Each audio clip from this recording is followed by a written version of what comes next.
10% en, no sé, septiembre del año pasado. Y hoy estoy ganando un 6%. Pero ¿qué pasa? La tendencia es hacia la baja. Es decir, sigo ganando, sigo teniendo rentabilidad en mi empresa, pero cada día gano menos. Con lo cual, si sigo con esta tendencia, ¿qué va a pasar? Va a llegar un momento en que pierdo plata. Entonces tengo que accionar algo ahora. ¿Sí? Con lo cual, fíjense, ni siquiera le importaba decir, no sé, gano 2 millones de dólares o gano 1.800. A él le interesaba saber el porcentaje de ganancia y la tendencia de esa ganancia. ¿Me explico con esto? Con lo cual, es sumamente importante entender que para cada nivel de audiencia, hay información diferente. No es lo mismo lo que yo le entrego al nivel operativo que lo que yo le entrego a los niveles superiores. ¿Sí? Y todo eso, ¿en qué se traduce desde lo técnico? Se traduce en que necesito un data warehouse que se vea alimentado por los distintos sistemas transaccionales, tanto internos como externos, y el usuario, como ven, yo me dediqué a sistemas y no a dibujo, ¿no? El usuario termina accediendo a esto a través de herramientas de visualización que hay. Tableros, reportes, análisis multidimensionales en un Excel o en cualquier herramienta. ¿Mm? Entonces, esto es lo que hoy tenemos como concepto. Esta es nuestra materia, desde el punto de vista de consumo de la información.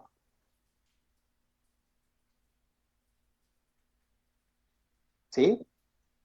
Ahora, la era digital, ¿sí? En este mundo, ¿sí? Todo queda registrado. Y esa por ahí es una gran diferencia con algunos años antes, en las cuales solamente se registraba lo que pasaba por un sistema. Hoy en día, gente, absolutamente todo queda registrado. ¿Por qué? Porque queda registrado quién miró mi página y no compró, quién miró mi página, por dónde navegó mi página y por dónde se fue.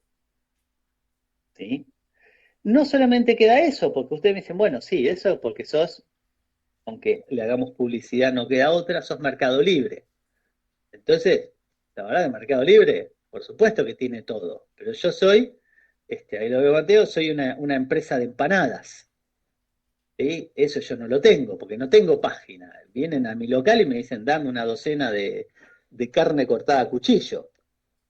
Tenés razón, no quedó por donde vino, pero te quedó qué compró, cuánto compró, y te pones a mirar en las redes, porque hoy en día todo negocio tiene redes, y sabes qué opinaron, qué no opinaron, qué dijeron, qué no dijeron, qué recomendaciones te dieron, qué recomendaciones no te dieron.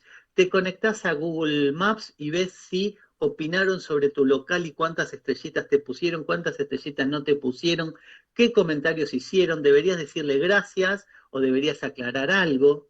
¿Mm? Entonces, está todo medido. No sé si vieron, hablando de eso todo medido, se me acaba de venir a la cabeza, yo sigo muchas páginas de recetas y cosas por el estilo. Hay un video que se volvió viral, para explicar también este caso, de un local de tortas que fue un influencer, ¿no? A ese local de tortas, y que habló muy mal del marquís de chocolate, del lugar de ese de tortas. ¿Está bien? Entonces, ese influencer habló muy mal diciendo que el marquís de chocolate estaba apelmazado, que no sé qué cosa del marquís de chocolate. Buenísimo. Y le entraron a pegar al muchacho este. Y salieron los dueños a explicar que un marquís de chocolate no puede estar apelmazado porque no lleva harina, no lleva levadura, es solamente chocolate. ¿sí? Bueno, ahí dieron una explicación técnica, etcétera, mostraron la cosa. Bueno, eso que está ahí, vos también lo podés medir y saber cuánto te afectó lo que hablaron mal y cuánto te afectó cuando vos saliste a defenderlo y a hablar bien, porque lo podés medir contra facturación. Entonces, a ver, si te conviene dejar que o te conviene invitar a influencers o no, cosas por el estilo. Insisto, en la era digital todo tiene un impacto y todo está medido. Y todo lo puedo utilizar para tener información para tomar decisiones. Más o menos hasta acá. ¿Mm? Obviamente, algunos ejemplos de que está todo medido y que es fantástico es Netflix, Airbnb, bueno, ya hablamos de ¿cómo se llama? De Mercado Libre, pero ¿ustedes saben de dónde sale House of Cards de, de, de Netflix? ¿Ustedes saben cómo se hizo esa película? ¿Esa serie en realidad? ¿Alguien sabe? No, pero tremenda serie. Tremenda serie. Después, bueno, el actor cayó en desgracia y por eso la quitaron, ¿sí? Eh, pero tremenda serie. Ahora, ¿de qué se trataba? ¿De política? ¿De intriga? Lo tenía a... Ay, ¿cómo se llama el actor? Bueno, me olvidé. Tenía a ese actor masculino y tenía a la actriz que estaba de moda en ese momento, femenina. Y esto no fue casualidad. Lo que hizo Netflix es agarrar todos los datos, no solamente de los me gusta que le ponemos a las películas, sino de el análisis a nivel mundial de qué mira la gente, cuánto tiempo lo mira, en dónde dropea, cuándo lo acelera la película, cuándo no acelera la película, y todo ese tipo de cosas. Y se dio cuenta que en ese momento lo que estaba más de moda era la... Gracias, Kevin Spacey. Exactamente. Y lo que estaba de moda era este actor Kevin Spacey, la otra actriz era la que estaba de moda, que lo que le gustaba a la gente era la intriga política del momento, ¿sí? Y que tenía que ser estilo thriller. En función a eso lo hicieron. Antes se hacía con un focus group, qué sé yo, pero esto lo midieron sin invertir un peso. O sea, sí, invirtieron mucha plata en sus sistemas de información, pero sin ir por afuera. Y aparte con mucha más precisión. Lo mismo que la otra película de Jennifer Aniston y Adam Sandler, que era una comedia de un barco con asesinos y qué sé yo, que era una especie de James Bond gracioso, también sale de ahí. ¿Qué películas son las que más se miran? Las que tienen a Jennifer Aniston. ¿Qué películas son las que más se miran de actores masculinos? Las que tienen a Adam Sandler. E hicieron eso. ¿Mm? Insisto, le pasa eso, pero también pasa en lo físico, muchas veces, los hoteles. Los hoteles tienen medido cuándo entras, cuándo salís, cuándo agarrás una cosa, cuándo prendés la tele, cuándo apagás la tele, cuándo usás wifi, cuándo no usás wifi, cuándo entras al comedor, cuándo no entras al comedor. Y en función a eso, toman decisiones. ¿Mm?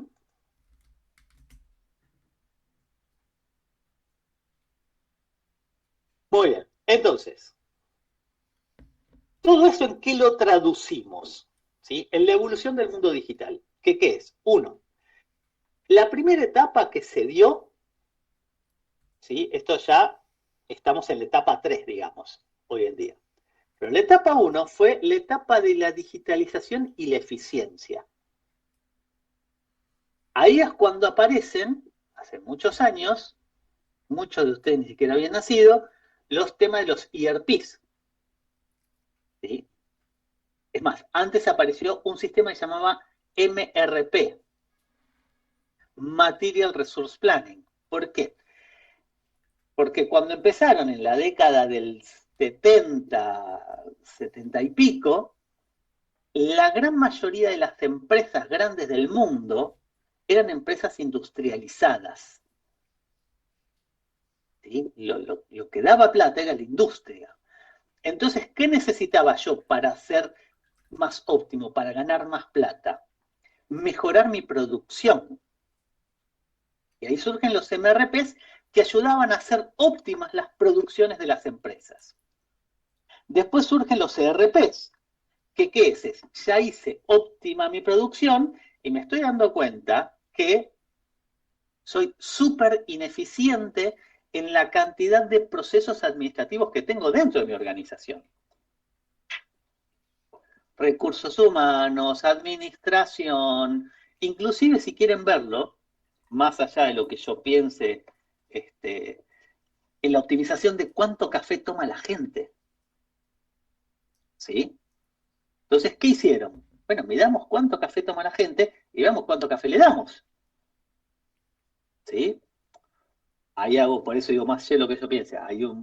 Muchos años después se dio cuenta las organizaciones que si yo te optimizo el café y ahorro en el café, bajo la moral de la gente, lo cual labura peor.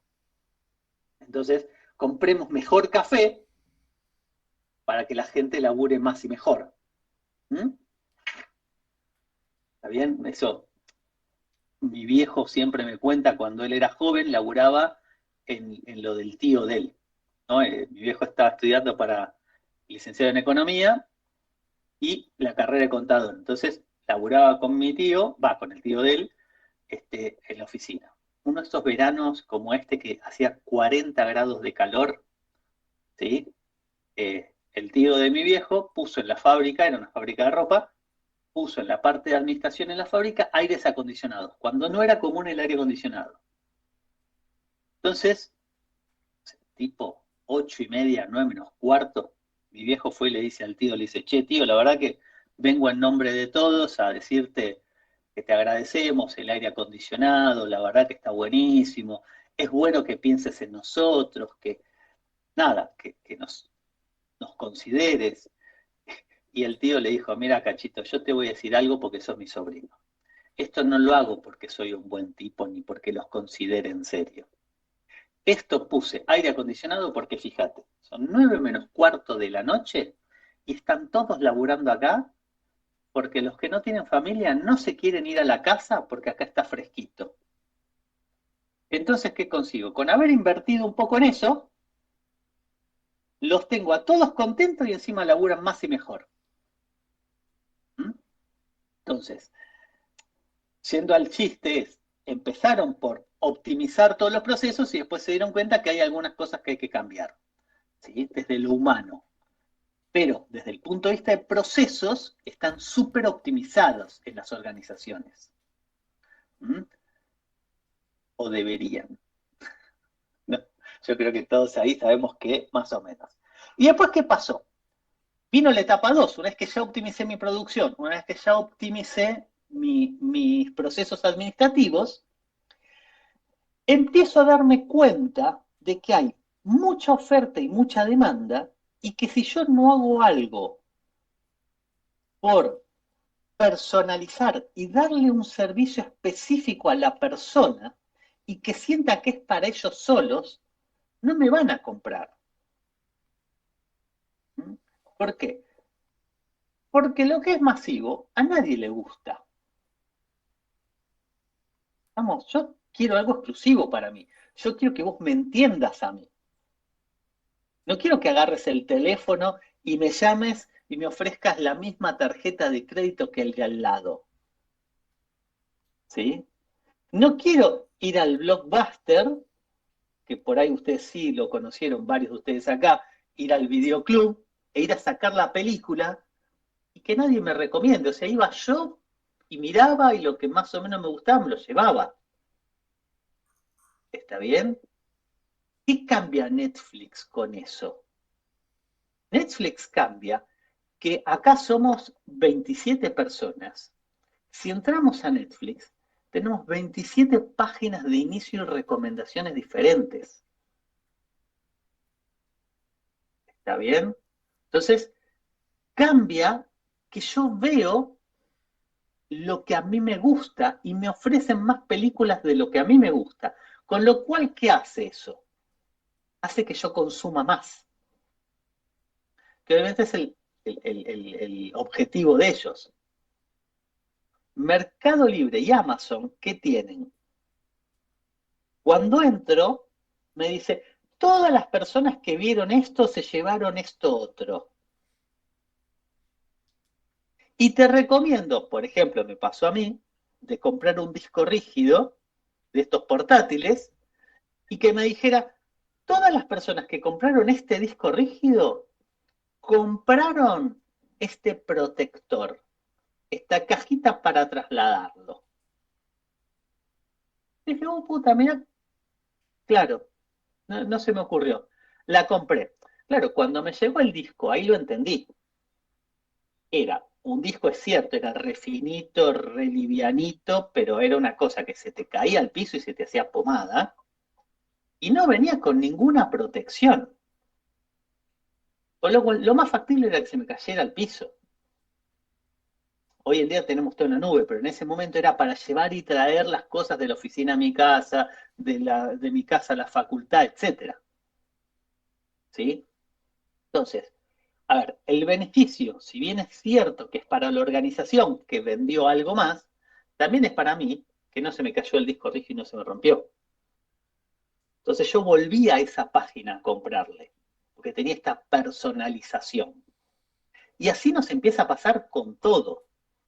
Acá en la Argentina no pasa, pero en Estados Unidos, Adidas, Levi's, Nike, en la página vos podés comprar y personalizar tus zapatillas, tus remeras, tus pantalones, obviamente hasta cierto rubro, hasta cierto rango, pero me deja personalizarlo, con lo cual yo tengo zapatillas entre comillas exclusivas.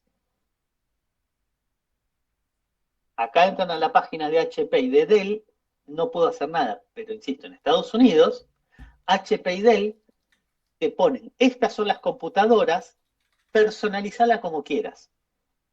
Y le pongo el tipo de memoria que quiero, la cantidad de memoria, el disco. O sea, me la armo yo la computadora.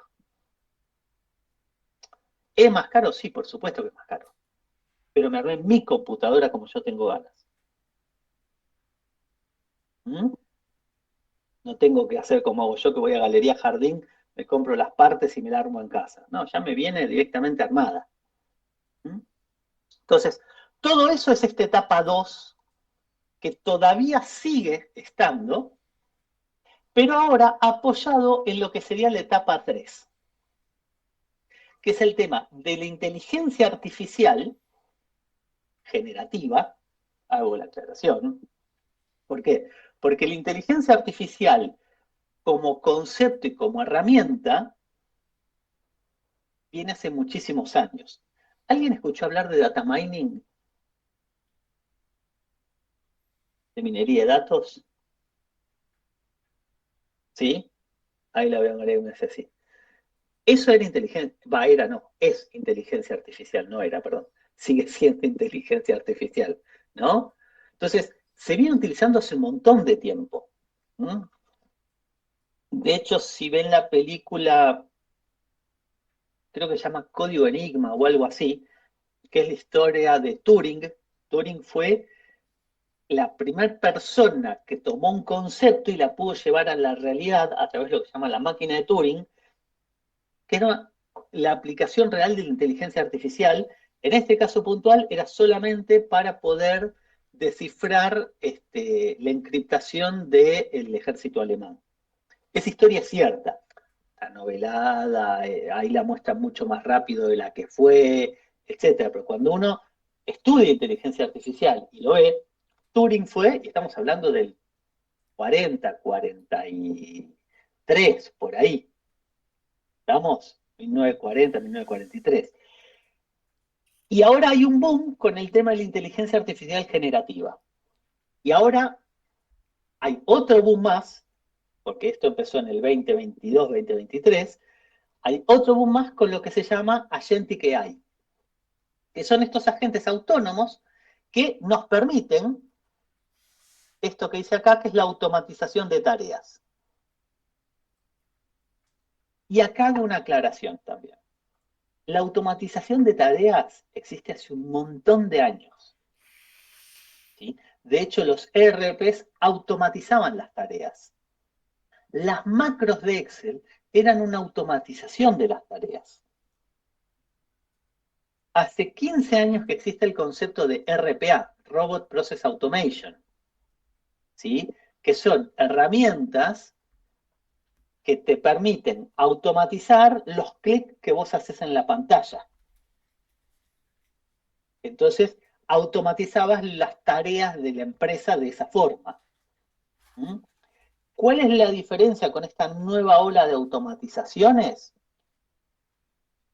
Que con los agentes o con el concepto de agente que hay, de inteligencia artificial generativa, no solamente automatizo la tarea, sino que puedo automatizar ciertos tipos de respuestas y de desarrollos, delegándosela a alguien, o algo mejor dicho, que, entre comillas, piensa.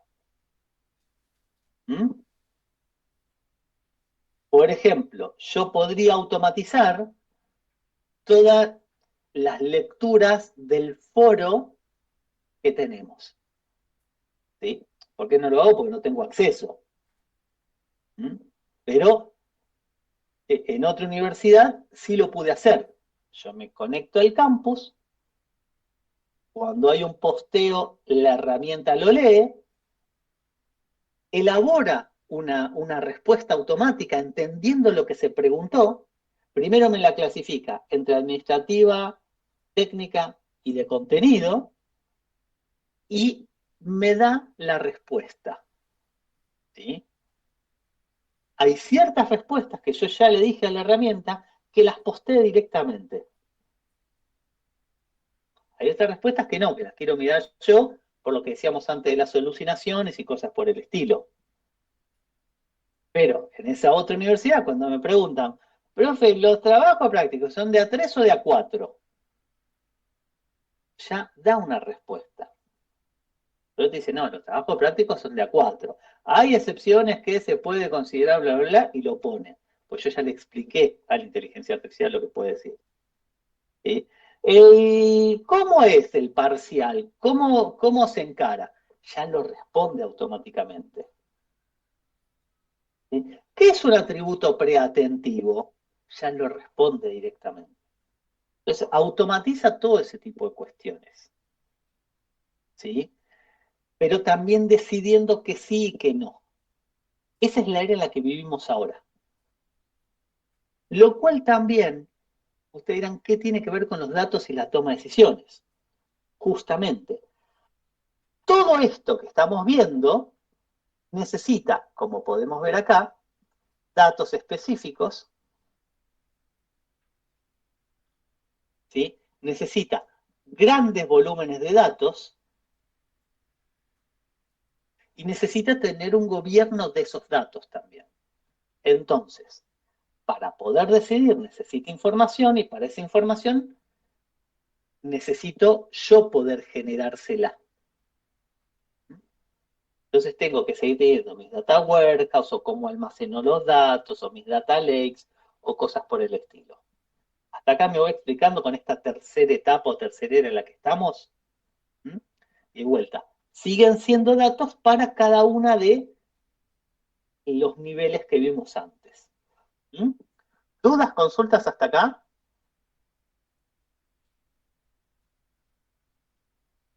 ¿No? Muy bien. Entonces, grandes desafíos que tenemos hoy con los datos. Por un lado, lo que se llama el Big Data,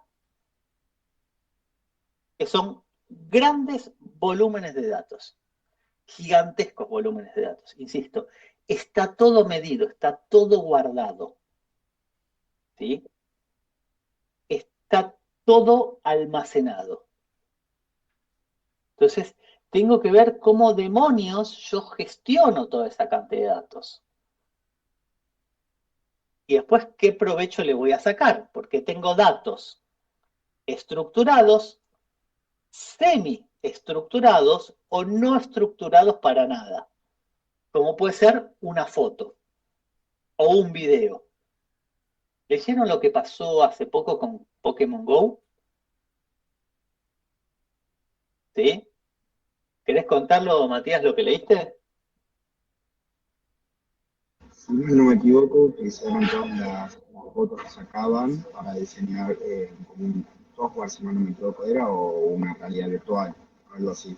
Entonces utilizaron a todas las personas para ir diseñándolo y ellos no gastaban ningún peso en hacerlo eso. Algo así, exactamente. Cuando ustedes se jugaban al Pokémon Go, entre todas las cosas que uno no lee, decían que ellos podían utilizar las imágenes y las fotos que sacabas con el Pokémon Go con otros fines. Entonces, ¿qué hicieron? Durante, creo que fueron 5 o 7 años, fueron recolectando todo lo que uno jugaba con el Pokémon Go, las fotitos que uno sacaba, ¿sí? Yo nunca lo jugué, creo que eran fotos, videos, no, ahora no me acuerdo bien cómo era, pero uno iba haciendo tanto interior, dentro de shoppings, dentro de restaurantes, dentro de todo ese tipo de lugares, como también en la calle. ¿A qué nivel? A nivel del piso. ¿Sí? Entonces, ¿qué hicieron después? Con todo eso, hicieron mapas exactos, no solamente de la ciudad, que eso es algo que ya está en Google Maps, sino mapas exactos de adentro de shoppings, adentro de edificios públicos, adentro de oficinas públicas y cosas por el estilo. ¿Para qué? Para después vendérselo a una empresa de logística que lo que tiene son robots autónomos que les cargan lo que tienen que distribuir y van dando vueltas por las ciudades, esto obviamente principalmente en Estados Unidos, y van dando vuelta por las ciudades de Estados Unidos repartiendo cosas, utilizando que ese mapa que todos aportamos sacando fotos. ¿Mm? Vieron que muchas veces, no sé si utilizan Google Fotos. Google Fotos te pregunta, ¿esta es esta persona? ¿Esto es un perro? ¿Esto es un gato? ¿Sí? Bueno, todo eso, que parece inocente, lo que estamos haciendo es entrenar a la inteligencia artificial de Google para que reconozca gato, perro, mono, amigo, etcétera. ¿Está bien? Todo eso lo estamos entrenando. Esos son datos no estructurados que hay que trabajarlos. ¿Mm? ¿Sí? ¿Se entiende esto? Entonces, según IBM, esperen que voy a borrar esto. ¿Cómo era?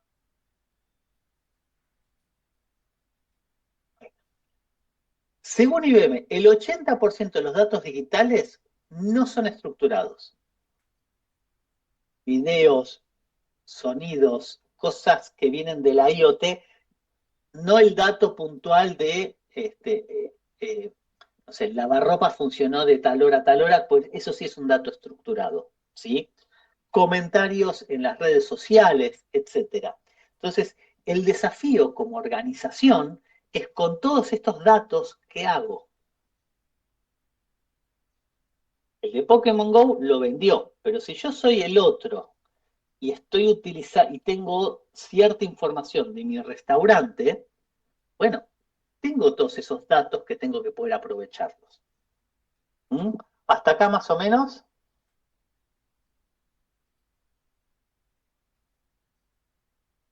¿Sí? Muy bien.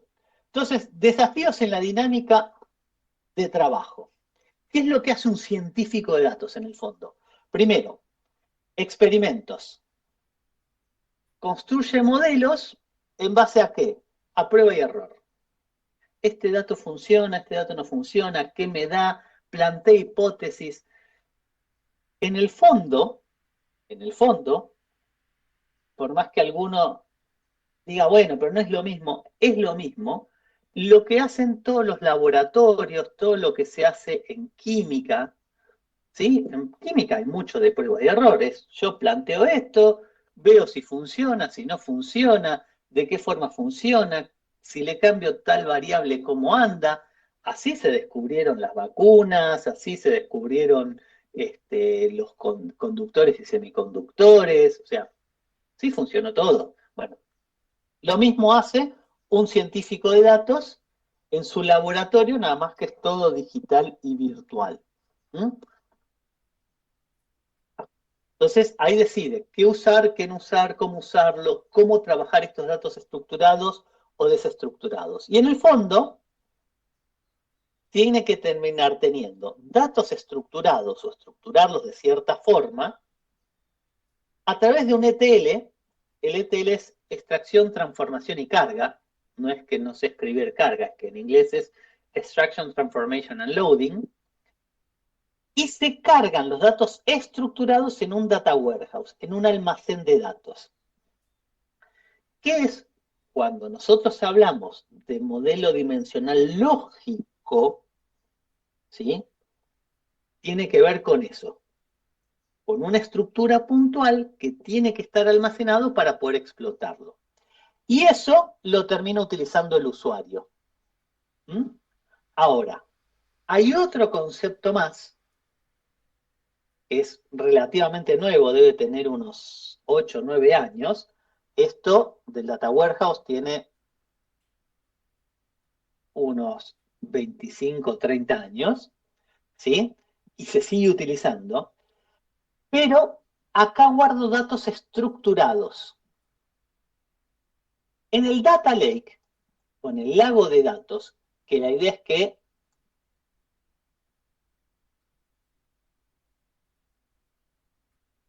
si se entiende mejor, la idea es que yo también mando de acá para allá y de acá para allá, ¿sí?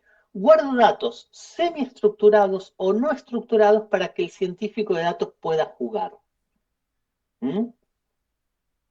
Piénsenlo así, el Data Warehouse es como un estanque bien controlado, bien armado, bien puesto. Y el Data Lake justamente es eso, es un lago gigante donde voy volcando datos, donde los tiro todo el tiempo, a medida que entran.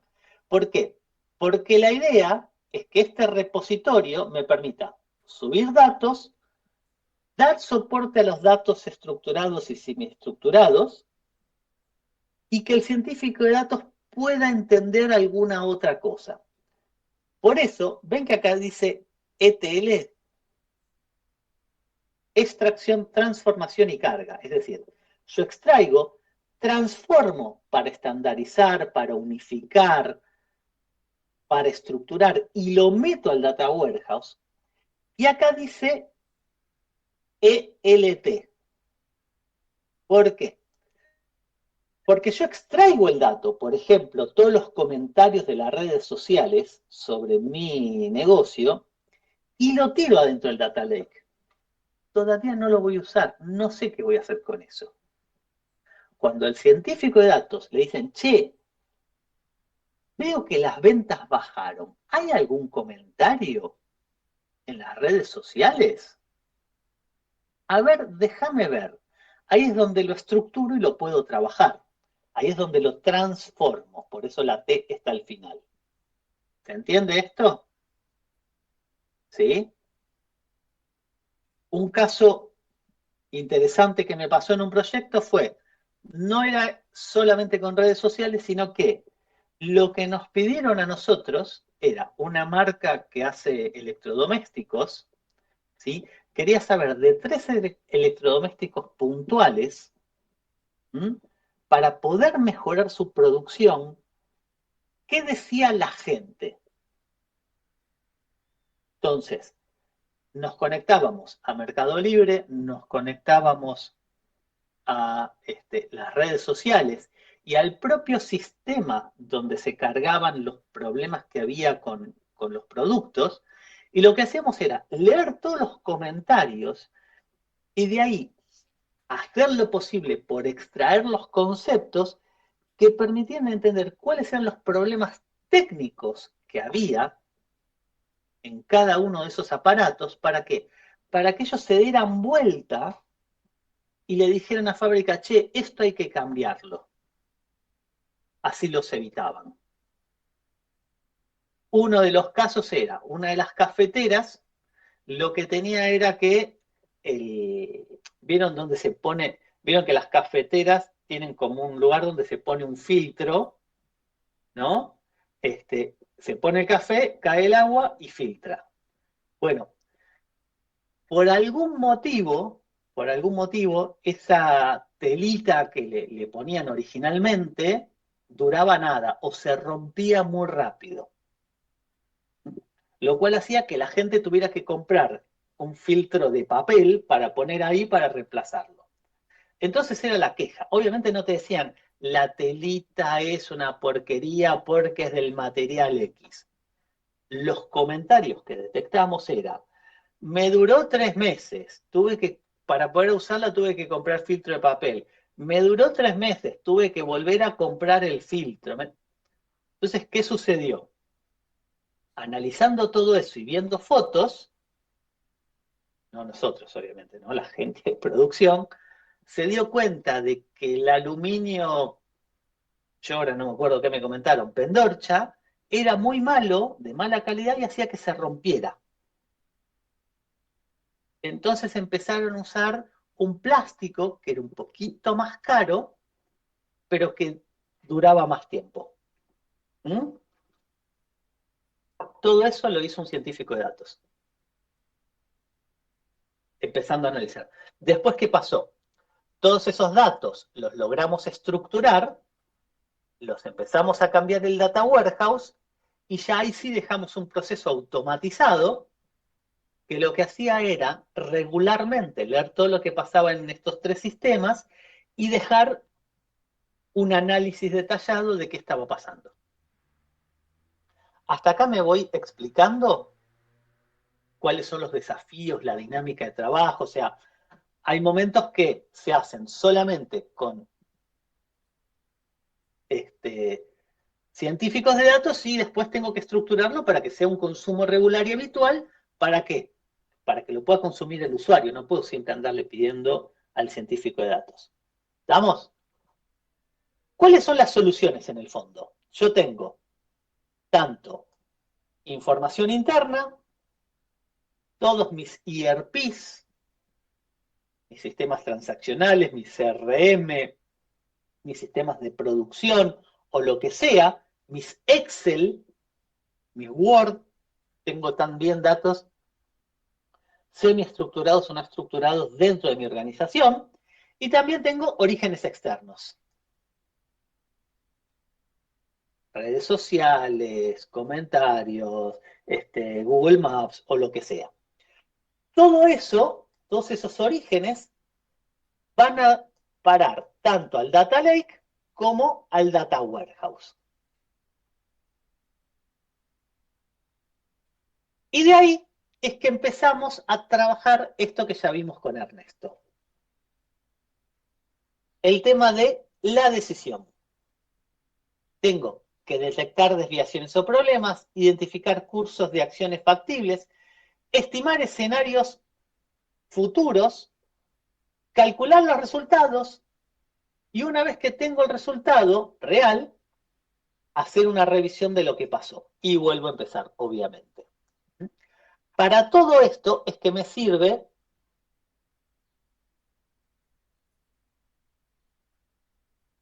el Data Warehouse.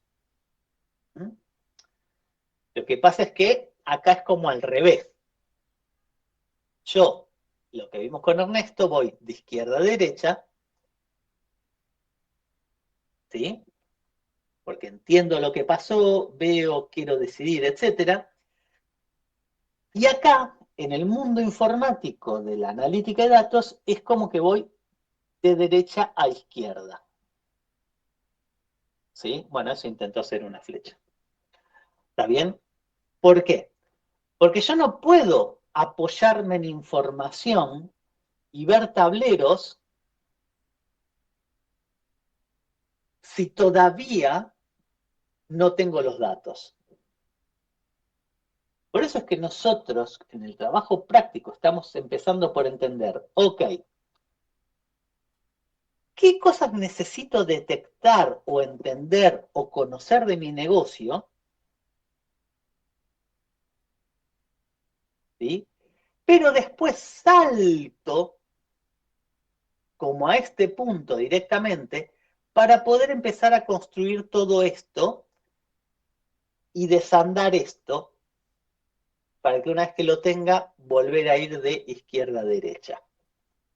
¿Sí? De vuelta a ver si me puedo explicar bien. En las decisiones, olvídense del mundo informático, yo primero entiendo qué quiero y voy recabando información. ¿Sí? ¿Por qué? El ejemplo que ponía Ernesto del colectivo lo puedo ir haciendo a medida que avanzo. En las organizaciones hay tanta gente que tiene que decidir y tantas interacciones y tantos datos dando vuelta, tanto internos como externos, que no lo puedo hacer a medida que avanzo. Entonces, ¿qué sucede? Tengo que entender qué es lo que voy a tomar decisiones, cómo voy a decidir, cómo voy a trabajar eso, e ir a buscar las fuentes posibles para poder armar todo el soporte que me termine dando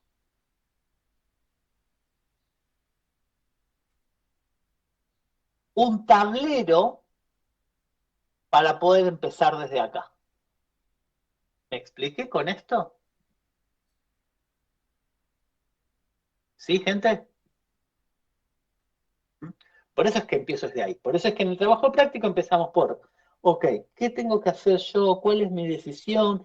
¿Cuáles son las dimensiones? ¿Cuál es el modelo? Listo. Una vez que tengo pensado ese modelo, tengo que ir a buscar si existen los datos, si no existen los datos, cómo viene la mano, etcétera, etcétera. ¿Mm? Bueno, y obviamente, hoy en día además empiezan a aparecer los modelos de Machine Learning, de inteligencia artificial, para poder automatizar parte de este proceso decisorio. ¿Sí? A través de esto de Agentic y todo ese tipo de cuestiones que venimos hablando. ¿Mm? En muchos casos ven que predice el curso de acción, que es prescribe. ¿Tá? La inteligencia artificial o la analítica prescriptiva, que lo que te dice es, mira, lo más factible es que pase esto, yo te recomiendo tal cosa. Por ahora no se le está delegando las grandes decisiones, como vimos en la primera clase, a la inteligencia artificial. ¿Mm? Muy bien. Organizaciones basadas en datos o data driven es lo que hoy se está utilizando y tiene que ver con esto que dijimos. Seguramente si escuchamos hablar de nuestros abuelos, tíos abuelos, etcétera, verán que se tomaban decisiones basadas en datos, pero los datos eran más acotados, digámoslos así. ¿Mm? Era más la percepción del dueño, o cómo creía el dueño, o lo poco que podía ver, o lo poco que podía saber. Hoy en día, gente, vuelvo a insistir con esto, está todo digitalizado. O saber todo. ¿Mm? Opiniones, no opiniones, qué me gusta, qué no me gusta, dónde compro, cómo compro, cuándo vendí, cuándo no vendí, quién vendió más, quién vendió menos, cómo lo vendió, si falta plata, si no falta plata, está todo digitalizado. ¿Mm? Por eso es que existen las organizaciones basadas en datos y la gente toma decisiones basándose en eso. O sea, no es más el modelo de los 5 dedos oscilantes, el bueno, más o menos, ¿no? Es, a ver, ¿cuánto vendí? Tengo que saberlo. ¿Mm? Y esto hace que sea un activo estratégico. ¿Mm? Insisto con lo de Pokémon Go, y ahí lo trajo Matías, ¿sí? esta empresa era un activo estratégico para ellos, para ciertas cosas, pero también al punto tal de que lo que hicieron fue venderlo, gente, ¿eh? Vendieron esos datos. ¿Mm? Entonces, las soluciones analíticas se utilizan para la toma de decisiones a todos los niveles. Por eso se dice que han democratizado, o es la democratización del dato. ¿Por qué motivo? Cuando surge todo el tema de inteligencia de business intelligence y analytics, en los comienzos, esto era para los niveles gerenciales. Por eso en libros más antiguos van a leer que estaba solamente el gerente, el director, el dueño, etc. Hoy en día, todos los niveles, absolutamente todos los niveles, necesitan datos para poder tomar decisiones. Y necesitan convertirlo en información, ponerlo en un contexto relevante para tomar mejores decisiones. ¿Sí? Eso hace Rappi, por ejemplo, con cada uno de las entregas. ¿Mm? No es que dice, ¿quién quiere ir a buscar tal comida? No. Busca quienes están más cerca de ese local o que tienen moto pues, según la distancia, o que tienen bicicleta según la distancia, o lo que sea, y eligen a ese grupo de personas y le ofrecen a ese grupo de 4 personas para que vayan a retirar el pedido. ¿Mm? Entonces, todo está basado en datos, desde el repartidor hasta el dueño de Rappi. ¿Mm? Y obviamente, como dijimos, sirve para la eficiencia operativa, para personalizar servicios y hoy en día para generar innovación, para diferenciarme. ¿Mm? Porque hoy en día la mayoría de las empresas son todas iguales. Muy bien. El dato como activo, ¿cómo calculo su valor? Primero, el costo de adquisición. ¿Sí? Por ahí acá ya muchos habrán cursado el tema de auditoría, etcétera, y cuando uno hace cosas de auditoría te dicen, o de control, te dicen el costo del control, o sea, si a mí me cuesta 100.000 pesos controlar que no se roben 1.000, hay algo que estoy haciendo mal. ¿Mm? Más sí, que se roben 1.000 y se acabó la historia. ¿Está bien? Por eso muchos supermercados saben y tienen dentro de su costo que hay gente que se roba, no sé, el alfajorcito, o el no sé qué, o la Coca-Colita, o los tipos ya lo saben. Lo que pasa es que ponerte a controlar la Coca-Colita, el alfajorcito, la boludecita chiquitita, y sinceramente me cuesta mucho más caro que reponer esa Coca-Cola y hacerme cargo. Es como los 100.000 a 1.000. ¿Estamos? Entonces, tiene que ver con eso. ¿Cuánto me cuesta incorporar ese dato? Y ahí volvemos a lo del inicio de Valentín, que preguntaba el trabajo práctico, el valor que me da.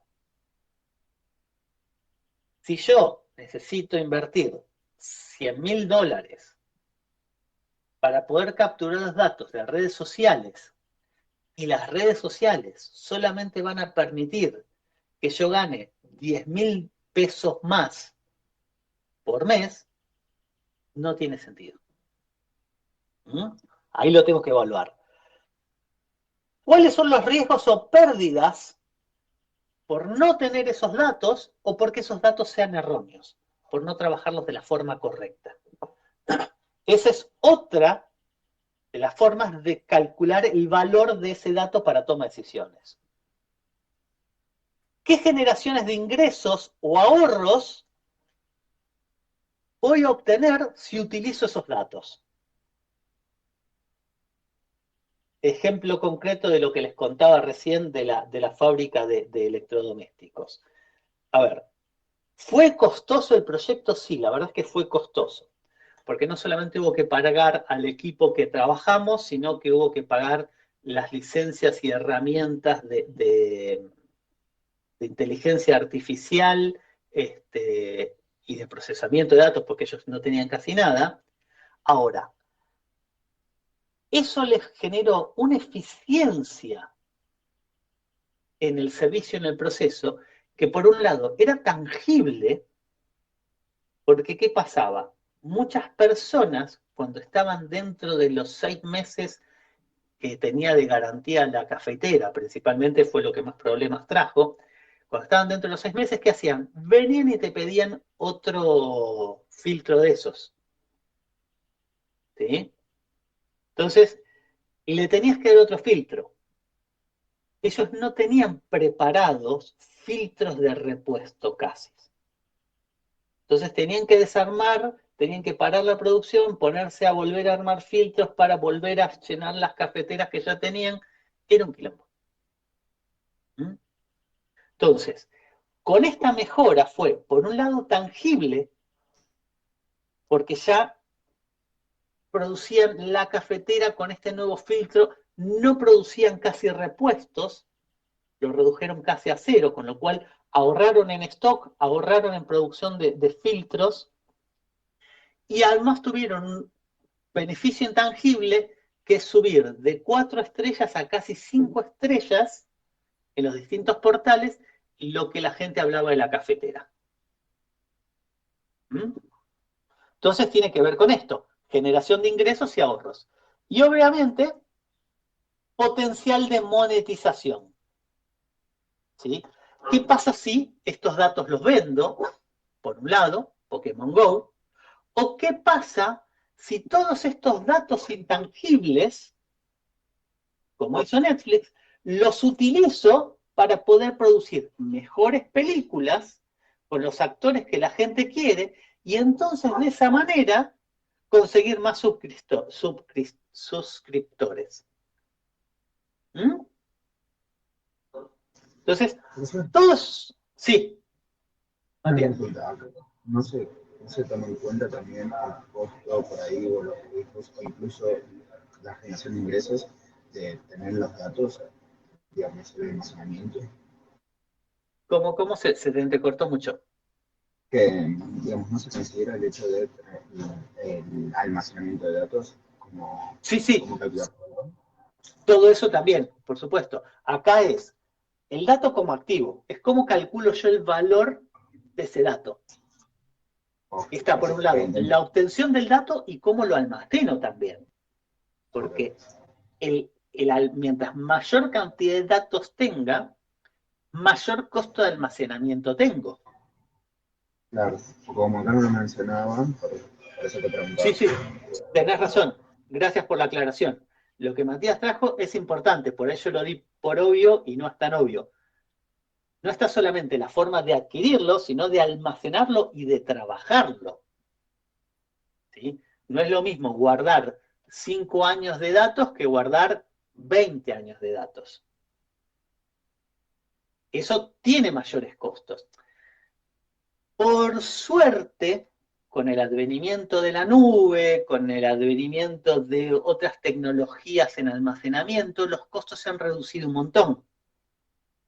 Entonces, almacenar 20 años de datos tiene un costo, pero no es astronómico como era en una época. ¿Está bien? Pero sí, bien como trajo Matías, tengo que saber cuánto me cuesta eso también. ¿Mm? Me cuesta 10 pesos, me cuesta 100 pesos, hasta dónde lo mantengo, y ahí lo vamos a ver con el tema de gobernanza de datos también. Es hasta dónde lo mantengo, cuánto es. ¿Mm? Todo eso son costos. No solamente de adquisición, sino de procesamiento y almacenamiento, como trajo él. ¿Estamos hasta acá? ¿Sí? Ahora, madurez de los modelos de negocio basados en datos. Primero, como dijimos, estaba la monitorización, que es esto que decíamos, produje bien, cuánto scrap tuve, cómo lo tuve, etc. Por el otro lado, Business Insight, optimización, monetización y metamorfosis. Vamos a verlos en detalle. Primero, soporte a procesos. ¿Sí? El soporte. Insisto con esto, MRP, etc. Che, ¿cuánta plata o cuánto una pavada que se empezó a medir hace unos cuantos años, de esto del monitoreo? ¿Cuánto tiempo tardo yo en pagarle a mis proveedores? ¿Hay algún problema en el pago a proveedores? ¿Sí? Era el lead time de pago. Y también el lead time de cobro. Es de todos los que me tienen que pagar. No piensen en el negocio B2C, o sea, business to customer, o sea, empresa cliente final. Piensen en los negocios B2B. Bueno, ¿quiénes me están pagando más allá de los 30 días, o de los 60, o de los 90, o de lo que yo tengo pautado? Sobre todo en países como Argentina, que la plata se devalúa tan rápido porque tenemos 3% de inflación mensual. Antes teníamos 30 mensual, imagínense.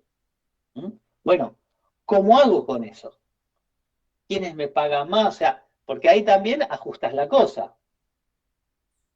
¿Sí? Si yo con Pepito arreglé que me tiene que pagar los 30 días y siempre me paga los 45, esa monetarización de ese proceso hace que la próxima vez le diga, bueno, mirá, yo te voy a dejar pagarme a 45 días, pero tenés este interés, pues no me estás pagando a los 30, o lo que sea. Después tenemos la otra parte que es el Business Insight, es el famoso aha moment. ¿Qué es? Estadísticas avanzadas, machine learning, datos no estructurados, para decir, mirá, esto pasa, esto está sucediendo, puedo hacer tal cosa, o detecté tal otra, como el caso que vimos recién. Eso fue un aha moment, es, mirá, el problema que teníamos no estaba en la resistencia de la cafetera, que es lo que nosotros pensábamos que era para calentar más rápido el agua, sino que el problema que tiene la gente es con el maldito filtro que era lo más bobo de la cafetera y lo que nadie le daba bolilla. ¿Sí? Porque pues el café, ellos tenían la creencia de que el problema era la resistencia porque tardaba, ahora yo no me acuerdo, creo que era 10 minutos en hacer el café y querían bajarlo a 7, 8 minutos porque la gente está apurada. No había ni una sola queja en cuanto al tiempo de la cafetera. Y que aparte cambiar la resistencia era mucho más caro, etc. Las quejas eran todas con respecto al maldito filtro. Y ese fue el famoso, ajá, mira vos, le estábamos pifiando. Por el otro lado, bueno, Business Optimization es a través de algoritmos, utilizando inteligencia artificial, machine learning, cómo cambio las reglas de negocio y cómo las hago ir adaptándose automáticamente. Por ejemplo, para empresas como Quilmes, Eisenberg, etcétera, son empresas que la logística es algo fundamental dentro de la empresa. ¿Sí? Tienen montones de camiones dando vuelta por toda la ciudad de Buenos Aires, por el interior, por todos lados, y cada metro recorrido extra es un costo. Entonces, la logística y cómo la voy adaptando es sumamente importante. ¿Sí? El cuarto punto de madurez es, ya hice eso y ahora empiezo a monetizar, ¿sí? A monetizar los datos que tengo. Caso Netflix. Bueno, ¿cómo hago para monetizarlo? Monetizarlo no significa venderlo, como Pokémon Go. Puede ser eso, o puede ser esto que hizo Netflix. Bueno, hago películas específicas para cierta gente, o como hace Nike en Estados Unidos. Lo monetizo a través de los pedidos que hace la gente de tipo de zapatillas. Bueno, lo pongo en funcionamiento para hacer zapatillas específicas y personalizándolas para cada usuario. ¿Mm? Eso sería el cuarto grado de madurez, es decir, cuando ya los datos ya me dieron insights, ya me ayudaron a mejorar mis procesos. Ya el cuarto punto es, bueno, ahora los tengo que usar para esto. Y el quinto grado de madurez, es cuando ya aprovecho los datos, o sea, ya pasé por los otros cuatro, cuando ya aprovecho los datos para transformar mi negocio y hacer algo diferente. ¿Sí?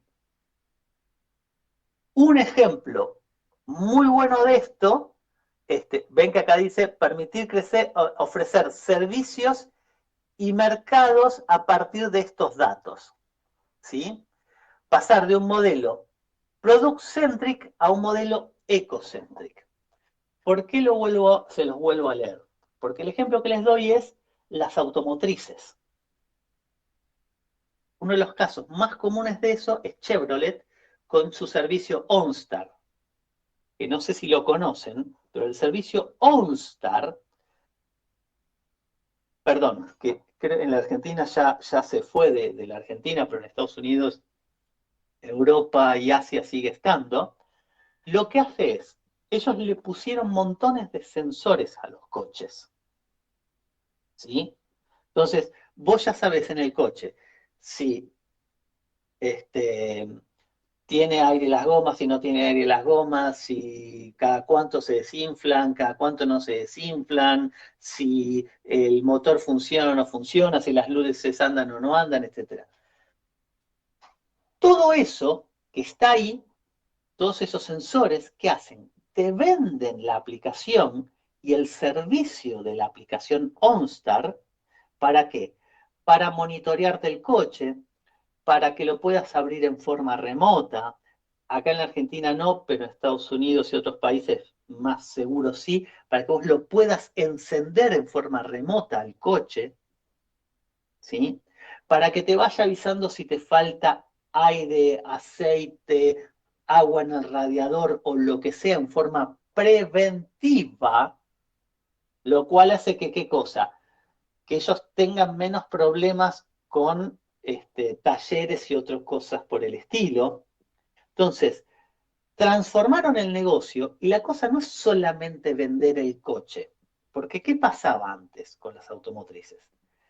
Te vendían el coche y hasta dentro de 3 a 10 años, ¿sí? No podías tener, perdonen, un segundo.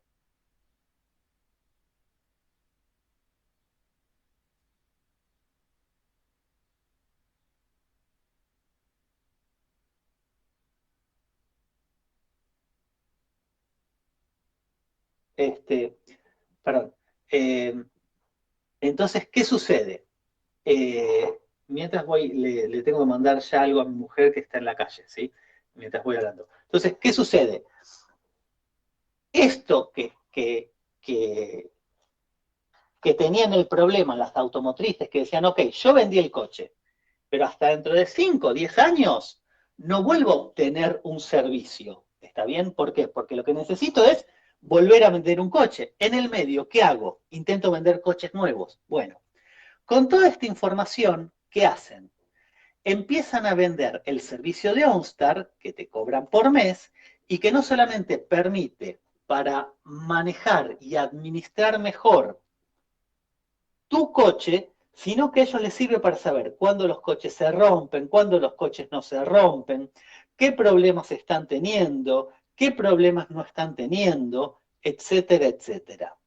¿Sí? Y a nosotros como clientes, ¿en qué nos sirve? En que tenga un mejor servicio. Por ejemplo, yo utilizaba bastante el OnStar que más allá de servirme como una low jack, que me dice dónde está el coche, si se lo robaron o no, también me sirve para esto, las gomas tienen aire o no, tengo que parar a ponerlo, che, flaco, estás teniendo tal problema en tal lugar y me llegaba un mensajito. Además, nada, yo lo usaba poco, pero hay gente que se lo usa un montón. Hacen una reserva en tal restaurante, te dan ese servicio y vos pagás por mes. Entonces, dejaron de solamente vender coches a vender otro tipo de servicios.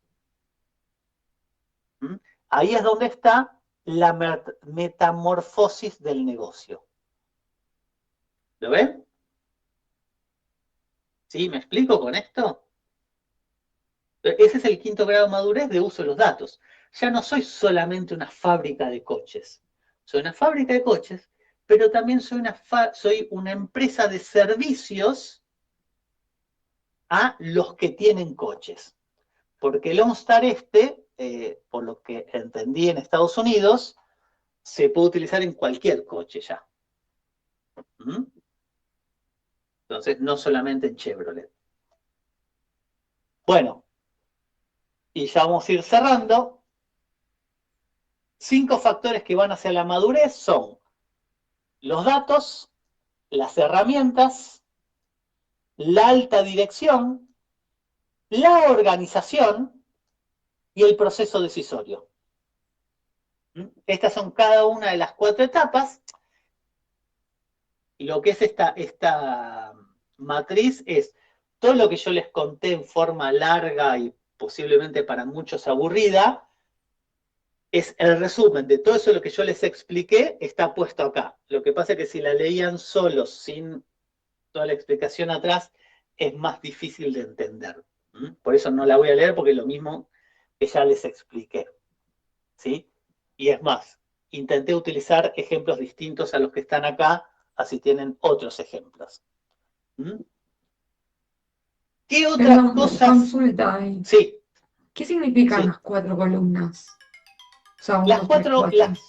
cada una de las 4 etapas, Ah, ok, perfecto. ¿sí? Hasta monetización. Son cada una de las 4 etapas de madurez organizacional respecto a la utilización de los datos. Lo que pasa es que no nos entraba, si poníamos insight y todo eso, quedaba medio... Pero no le encontré la vuelta y me pareció más piola así. Y en todo este mundo, no es para que entremos en súper detalle, pero en todo este mundo, ¿qué hay? Y por eso yo el primer día les comentaba, la idea no es que en un cuatrimestre ustedes salgan unos cracks en todo esto. ¿Sí? Yo hace más de 30 años que laburo en el mundo de analítica de datos, Juan hace 20, Ernesto debe hacer más que yo. Entonces, y hemos pasado por muchas cosas. Y por ahí cuando nosotros empezamos, el que trabajaba en esto era el tipo de BI. Era uno solo. Pero hoy en día tenés el analista de datos, el científico de datos, el ingeniero de datos, el arquitecto de datos, el curador de datos. Si trabajamos dentro de los roles de gobierno de datos, está el propietario de datos, el propietario de productos de datos, los administradores y custodios de los datos. O sea, hay como muchísimos roles, ¿sí?, que hay en este mundo analítico. Con lo cual, si yo soy de las carreras de sistemas y me gusta programar y me gusta diseñar base de datos, etc., lo más factible es que vaya por el lado de el ingeniero o el arquitecto de datos. ¿Sí? Que le dejo ahí la descripción de los roles para que los lean. Así no nos extendemos tanto. Pero si yo soy del área de contadores, economistas, actuarios, si quieren, administración, posiblemente yo sea más un rol de analista de datos o a lo sumo científico de datos. ¿Sí? Entonces, no hace falta saber técnicamente todo el detalle. ¿Por qué en la materia vemos salpicado todas las cosas que componen estos roles? Bueno, básicamente porque lo que necesitamos es que ustedes entiendan cada una de las partecitas, ya sea para elegir, después si quieren dedicarse a esto y agarrar alguno de estos roles, o porque si el analista de datos no entiende lo que hace el ingeniero de datos o el arquitecto de datos, no se lo puede pedir, no lo puede trabajar con ella o con él. ¿Está bien? Entonces, necesitan comprender todas las partes de la solución integral. Después cada uno se dedicará a hacer la parte que más le gusta, o que más sabe, o que más le atrae. Pero necesitan comprender la solución punta a punta para poder trabajarla, diseñarla y pedirla. ¿Me explico con esto, gente? ¿Sí? ¿Estamos bien? Bueno, dudas, consultas. Hoy fue una clase súper cargada de muchísima información. ¿No? Bueno, nos vemos el jueves, entregamos el jueves. Yo hoy o mañana ya les subo el form para que lo suban ahí, que me parece que va a ser más ordenado. Está bien. Y, ¿cómo se dice? Porque lo que voy a hacer es poner cada uno de los nombres de los grupos, así cada uno lo sube a su, elige lo suyo y lo sube, así tengo consistencia entre uno y otro, y nos vemos el jueves presencial para trabajar en el TP. ¿Sí? Bueno, hasta luego, gente, buena jornada, nos vemos el jueves. Gracias, chao. Chao, profe.